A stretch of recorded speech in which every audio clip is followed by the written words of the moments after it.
Olá, espero que vocês estejam bem. Meu nome é Kerley Vinkes e eu defendi recentemente meu doutorado na UFSC, em julho desse ano. O professor Jorge Juin me convidou para falar um pouco sobre a minha pesquisa, especificamente sobre a minha escolha metodológica, que foi estudo de recepção. Mas primeiro, vamos pensar um pouco. Vocês já chegaram a imaginar se a gente conseguisse compreender ou ter controle sobre os efeitos dos meios de comunicação na vida das pessoas? Foi isso que os primeiros pesquisadores funcionalistas do século XX tentaram descobrir. Nos estudos funcionalistas, desde as primeiras pesquisas do campo de comunicação, procurou-se descobrir os efeitos, ou seja, as consequências e as influências dos meios de comunicação de maneira hegemônica e globalizante. Já os estudos de recepção, que é o foco da minha pesquisa, e aí eu começo a entrar mais nesse tema a partir de agora, foram os primeiros a revelar que não há apenas submissão ou um solo fértil para manipulação alienadora nas classes operárias ou em outros grupos contra-hegemônicos, como pressupunham os funcionalistas. A comunicação de massa ela está integrada às demais práticas da vida diária, sendo entendida como uma atividade que dá sentido à vida social. Portanto, os estudos culturais superaram a lógica da cultura de massa que insistia em não reconhecer o receptor e as complexidades que envolvem a sua natureza. Em função disso, as atividades exercidas pelos sujeitos cotidianamente, elas são dependentes e estão fundadas em processos, prestem atenção nessa palavra, de produções de sentidos. Os estudos culturais eles estão interessados nas relações entre textos, grupos sociais e contextos, ou ainda, em termos mais genéricos, entre práticas simbólicas e estruturas de poder. E ainda, isso também é importante da gente refletir, pontuar, eles utilizam comparativamente da análise de 3 elementos constituintes da comunicação: a mensagem, a audiência e o sistema social. No caso da minha pesquisa, que é o foco também desse vídeo, os estudos latino-americanos eles são a base fundamental. Eu me aproprio de ideias de autores como Jesus Martim Barbeiro, Guilherme Orozco Gomes e Nestor Garcia Canclini. Dos meios às mediações, escrito por Martim Barbeiro em 1987, é considerado referência nas pesquisas que tratam de mediação, e mediação é outro termo importante que aparece na minha pesquisa, alinhado ao contexto dos estudos culturais e de recepção.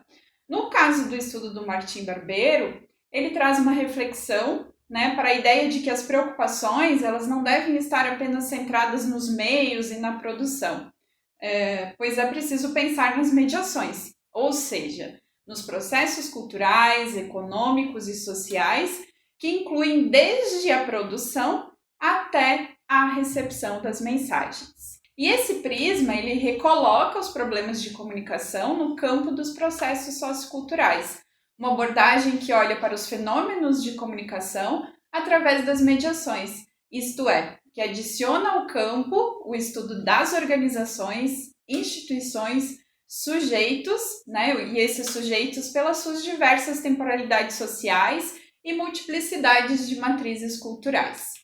No caso da minha tese, eu escolhi trabalhar com as plataformas digitais e com o cenário contemporâneo permeado pelos algoritmos.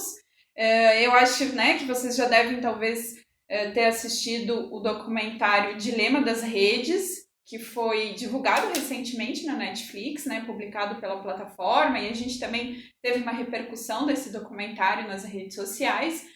E talvez também vocês já tenham tido contato com termos como bolha, filtro bolha, bolhas ideológicas ou câmaras de eco, que são termos relacionados aos efeitos dos algoritmos nas redes sociais. Percebam que eu falei a palavra efeito, e essas pesquisas que tratam especificamente de bolhas, bolhas ideológicas, enfim, elas têm uma relação com os estudos funcionalistas.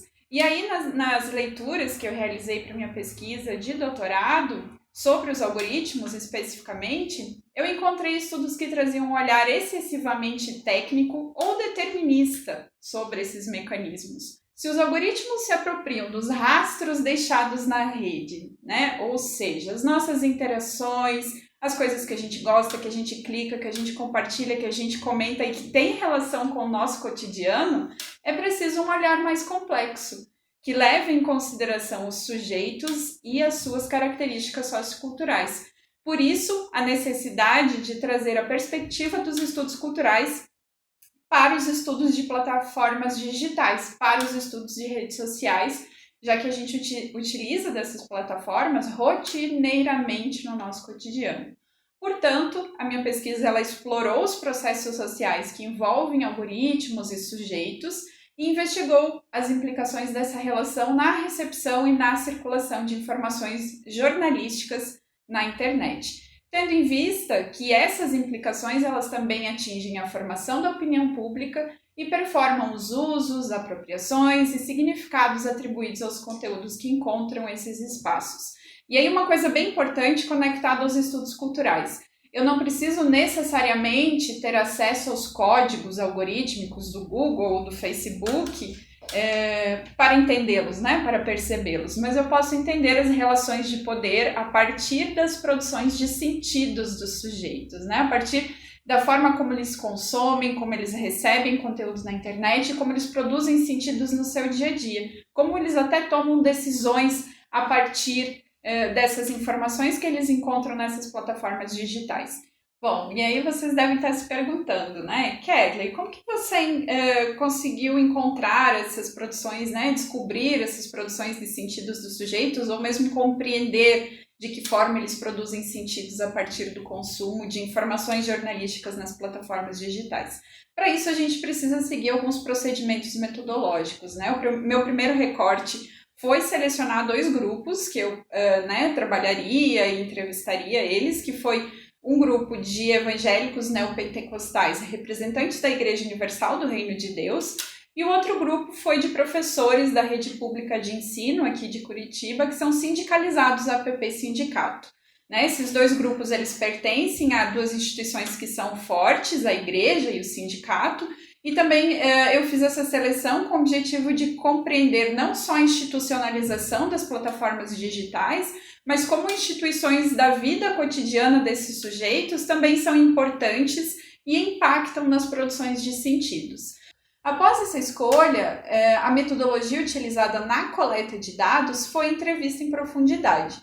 Eu utilizei de um roteiro para orientar, né, o processo de conversa e de diálogo, e essa também é uma metodologia bastante útil para que a gente consiga ter um processo maior de imersão na conversa, né, com as pessoas. Outras metodologias que podem ser utilizadas em estudos de recepção ou estudos de vertente sociocultural é a etnografia e a observação participante, que vocês também podem visitar o local, ter um contato maior com as pessoas, fazer perguntas também a partir dessa imersão.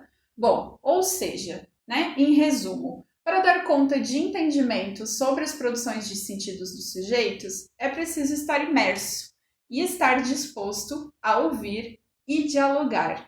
Então é isso, gente. Espero que vocês tenham gostado do estudo de recepção. Agradeço ao Ijuim pelo convite e até a próxima!